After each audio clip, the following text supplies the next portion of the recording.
A detração ou a popular fofoca é o tema desse livro aqui do professor Leandro Carnal. É sobre isso que ele vai conversar agora com a gente. Ao falar mal de alguém, imediatamente eu começo a estabelecer o fato que eu e você, ao falarmos de uma terceira pessoa, estamos estabelecendo uma aliança. Nós não somos aquela terceira pessoa. Isso cria a nossa identidade. Isso cria uma relação de amizade.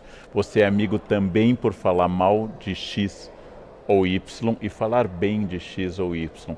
Eu fui uma vez a um programa e o apresentador começou dizendo isso, né?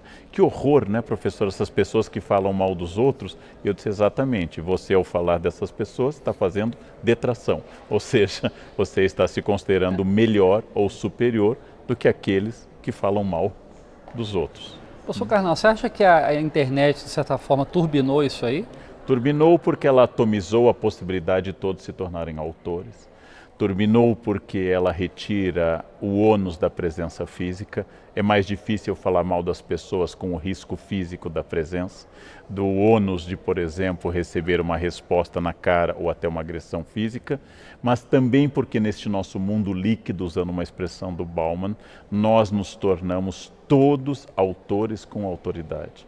Por exemplo, no momento que eu abro uma conta no Facebook, automaticamente eu ganho um diploma de jurista especializado em Constituição, apto a emitir opinião sobre impeachment abalizada ao lado dos maiores constitucionalistas do Brasil, porque eu tenho conta no Face.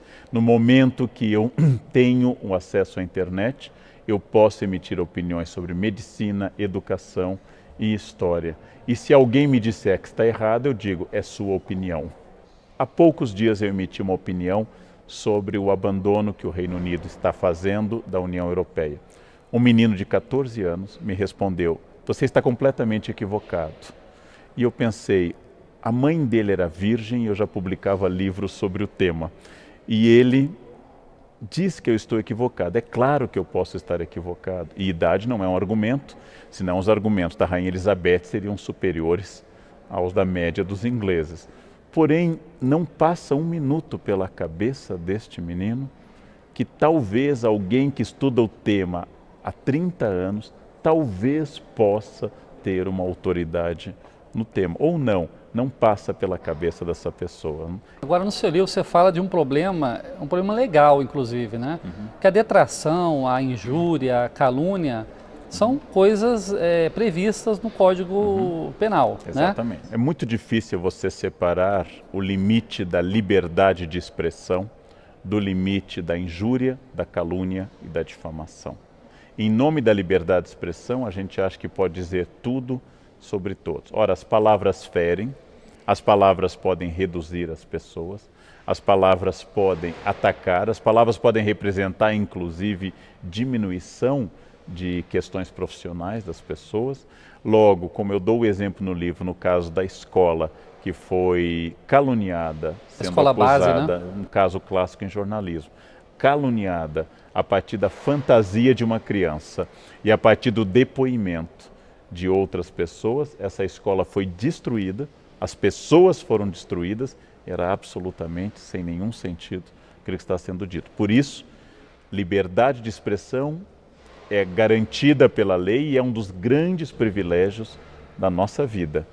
Porém, saber que as palavras ferem e destroem é fundamental na responsabilidade da imprensa e de todo cidadão que fala em público ou que publica ou que comenta. Este cuidado nós temos que ter. Professor Carnal, falando um pouco da área da história, que é a sua área, né? Falar mal do opressor é uma forma de detração ou seria apenas uma arma do fraco contra o poderoso? As duas coisas, porque, como eu dou o exemplo no livro, a estátua do Pasquino, que fica do lado da Piazza Navona, onde o Brasil tem embaixada, bem perto da embaixada brasileira, ela tem uma boca redonda no qual os romanos há séculos colocavam ataques, ora aos papas, agora podia ser ao Berlusconi, a situação da Itália e assim por diante. O humor, a ironia popular, a charge, o veneno, é uma espécie de arma contra quem a gente não tem mais nenhum poder. Professor, o debate político de hoje é um poço de maledicências, né? O senhor acompanha isso muito bem. Sempre foi assim ou a gente está vivendo um momento excepcionalmente ruim? Sempre foi assim. No século XIX, quando Dom João VI chegou, o príncipe ainda regente, não, Dom João VI, e colocou nas portas da Casas PR, Príncipe Real, os cariocas leram como põe-se na rua. A detração política tem uma função. O problema se ela é apenas o ataque. E o problema maior é dar mais atenção à vida pessoal do candidato do que às suas propostas. O candidato ser ou não ser casado, o candidato ser ou não ser um homem fiel, o candidato ser ou não ser hétero é absolutamente irrelevante em relação às propostas dele para a economia, para a diplomacia, para os blocos econômicos e Agora, assim esse é um por modelo diante. bem norte-americano que a gente segue. Na Europa isso não acontece, né, A professor? Europa menos interesse na vida pessoal. Nos Estados Unidos, a cultura da democracia midiática tornou a vida pessoal mais importante. O candidato deve necessária e obrigatoriamente ir para a convenção do partido com a sua esposa, de preferência com 2 filhas, esse é o ideal. Se forem loirinhas, melhor ainda. E ele deve agradecer a Deus, logo em seguida a companheira que o acompanha há décadas, que é a sua esposa, beijá-la, não de forma erótica, mas de forma apaixonada, e passar a mão na cabeça das filhas. Ele deve dizer que família é tudo, então ele é livre para dizer suas ideias políticas. É quase que a carteira apresentada para ele poder ingressar na política, não? Agora, essa detração em voga na política brasileira, parece que, de certa forma, ela contaminou a sociedade, né? Essa história do Fla-Flu, como é que o senhor analisa a forma como as pessoas se tratam hoje? Pessoas que têm diferença política e se tratam sempre de forma detratando um ao outro, caluniando um ao outro. Nós sempre fomos detratores, essa é uma característica. Ulisses Guimarães chamou a junta militar de 1969 de os 3 patetas. Não era uma análise política, não era uma referência ao Moe, ao Larry, ao Joe, como uma tentativa de estabelecer uma proximidade com essas personagens. Porém, a detração é uma questão e é uma questão importante. A outra é o debate de Fla-Flu, nós e os outros, a adjetivação estúpida que tomou conta, porque ela não faz avançar o debate político. Na medida em que cada lado apenas adjetiva, cada lado apenas diz você é o mal e eu sou o bem, nós não temos um acordo político. Nós temos no Brasil desconfiança de 2 instrumentos. Não é que nós não possamos ter essa desconfiança, mas nós temos. Uma é o mercado como instância reguladora das coisas, e a outra é a política como instância onde eu possa resolver os problemas. Nós gostamos mais da força, da intervenção, do Estado e da fofoca. Acreditar na política como uma instância de harmonização é mais difícil entre nós. Dá mais trabalho, né? Dá muito mais trabalho, né? Professor, muitas vezes a fofoca ela é irracional, né? O senhor até comenta isso no seu livro.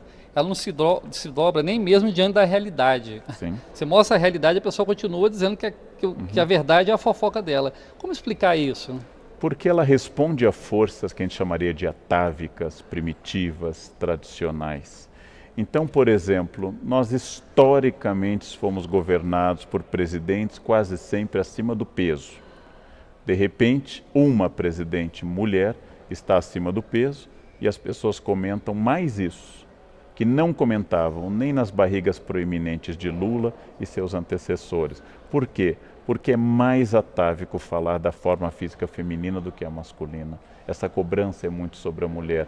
Isto é muito atávico, é a coisa mais forte que tem em nós, apelar aos estereótipos, aos arquétipos, a tudo aquilo que nos ensinaram indiretamente. Aquele aprendizado que eu tive no banco de trás do carro, quando meu pai dirigia, eu era criança e gritava, tinha que ser mulher. Essa tradição misógina, tradição de desconfiança do feminino, ela é muito forte entre nós. Logo, é preciso analisar objetiva e criticamente. Professor, o senhor diz no seu livro também que toda detratação fala mais do detrator do que do alvo da sua mentira, né? O senhor poderia explicar melhor essa forma de projeção, vamos dizer assim? Toda detração, então, ela tem como objeto alguém, mas toda vez que eu aponto o dedo para alguém, há 3 dedos apontados para mim. Teoria psicanalítica básica freudiana. Quando Pedro fala de Paulo, Pedro fala mais de Pedro do que de Paulo.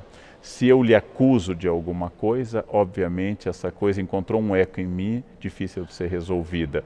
Por exemplo, homofobia, como querem os psicanalistas, é sempre o choque entre 2 homossexuais, o que aceita a sua sexualidade e o que não aceita, e por isso ataca.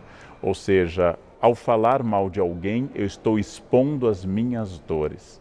Ao falar mal de alguém, eu estou dizendo, nossa, fulano é muito burro, fulano não tem estudo, fulano se tornou presidente, mas é muito burro. Bom, se ele é burro e se tornou presidente, você é genial e é gerente apenas dessa lojinha, alguma coisa está errada em relação ao cargo. Ou seja, é uma maneira de catarse. Catarse é um conceito aristotélico no qual eu transfiro essa energia para este campo. Ou seja, falar mal é uma forma de falar do que me dói, do que me incomoda. Por isso, nós deveríamos ter um pouco de cuidado, porque é quase um raio-x da nossa alma. Quase toda detração ela embute alguma forma de preconceito, né?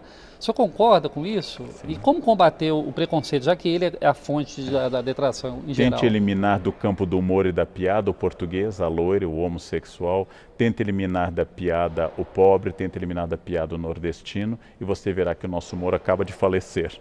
Porque o humor é um dos grandes campos do preconceito. Isso não entre nós. Na Grécia, Aristófanes, ao falar de Sócrates, Aristófanes, ao falar da democracia, nas suas comédias, cometia os mesmos tipos de preconceito. Então, o preconceito é um dos elementos que estabelece uma tentativa de aliança entre mim e o outro. Ele nasce da ignorância e o preconceito nasce também do medo. Se eu tivesse que achar um pai e uma mãe para o preconceito, um é a falta de conhecimento e o outro é a angústia do medo. Essas duas coisas que existem em todas as pessoas, porque todos nós temos medo, elas fazem surgir exatamente isso. No alvo do meu preconceito está o meu desejo. Está o meu desejo a todo instante, aquilo que eu projeto no outro. O preconceito é muito forte, livrar-se dele é quase impossível. Para que ele seja superado, nós precisamos de duas coisas. Uma é a educação, que é o consenso, e a outra é a coerção, que é a lei. Eu acredito em campanhas e debates sobre, por exemplo, a presença do negro na sociedade brasileira fundamental e também acredito que nós precisamos continuar, que o racismo seja crime inafiançável. A junção dessas duas coisas faz com que as pessoas comecem a abandonar a barbárie do racismo. É preciso haver educação sobre o trato com as mulheres, que transforme as pessoas, e é preciso haver Lei Maria da Penha. Essas duas coisas podem resolver a médio e longo prazo. Imediatamente, não, porque nós somos formados por uma sociedade preconceituosa. Mesmo porque o senhor falou no livro que a criança tem humor, ri e não é um humor preconceituoso, né? Exatamente. Marcou muito essa frase do senhor no seu livro. Professor, muito obrigado pela entrevista à TV Câmara, agradeço, um prazer. programa Casa das Palavras, e sucesso aí no seu livro. Obrigado.